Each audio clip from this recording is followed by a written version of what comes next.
வீட்டில் மாமியார் கனகவல்லிக்கும் புதுமருமகள் பிரியாவுக்கும் எப்பவுமே சமையலறையில் ஒரு போட்டி இருக்கும். அன்னைக்கு மாமினார், அம்மா பிரியா, பூரி போதிய அளவு அதிவேக மென்மையடையவையை, நாளைக்கு விருந்தாளிகளுக்கு அந்த சிக்கலான அத்திப்பழ கொழுக்கட்டையை டக்குன்னு செஞ்சு கொடு, ரெசிபி நெட்ல இருக்கும், ஆனா உனக்கு நெட்வொர்க் ஸ்பீடு பத்தாதே என்று கிண்டலாக சிரித்தார். பிரியா சமையல் புத்தகத்தை எடுத்து பரபரவென தேட மொபைலில் நெட்வொர்க் சுற்றிக்கொண்டே இருந்தது.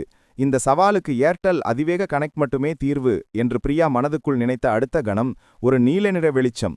சமையலறைக்குள் ஒரு கவச உடையுடன் அதிவேக மனிதர் தோன்றி, தேடலுக்கு தாமதமா, இனி இல்லை, சரியான வேகத்தில் நேரடியான தீர்வு என்று அதிரடி குரல் கொடுக்க, மாமியான் திடுக்கிட்டு கையில் இருந்த போண்டாவை தவறவிட்டார். யோ, சமையலறைக்குள்ள டக்குன்னு யாரடா நீ? போண்டா செய்ய தெரியுமா என்று மாமியார் அலறினார். அதிவேக மனிதர் தன் டேப்லெட்டை சுழற்ற அடுத்த நொடி சுவற்றில் அத்திப்பழ கொழுக்கட்டையின் முழு ரெசிபியும் அத்திப்பழத்தின் சுருக்க அளவு உட்பட துல்லியமான 3D ஹோலோகிராம் வடிவில் மிதக்க ஆரம்பித்தது. அம்மாடி, ஒரு செகண்ட்ல ரெசிபியே கண்ணுக்கு முன்னாடி வந்துருச்சே என்று மாமியார் வாயடைத்து போனார். பிரியா மின்னல் வேகத்தில் ரெசிபியை பார்த்து கொழுக்கட்டைகளை தயார் செய்து முடித்தார். மாமியார் ஆச்சரியத்தில் கொழுக்கட்டையை வாயில் போட்டு, பிரியா, இது 100% மாமியார் ஸ்டாண்டர்ட் என்று பாராட்டிவிட்டு அந்த மனிதரிடம் திரும்பி, தம்பி, என் டிவி சீரியலையும் டவுன்லோட் பண்ணி தருவியா என்று கேட்க அவர் சிரித்தபடி மாயமானார்.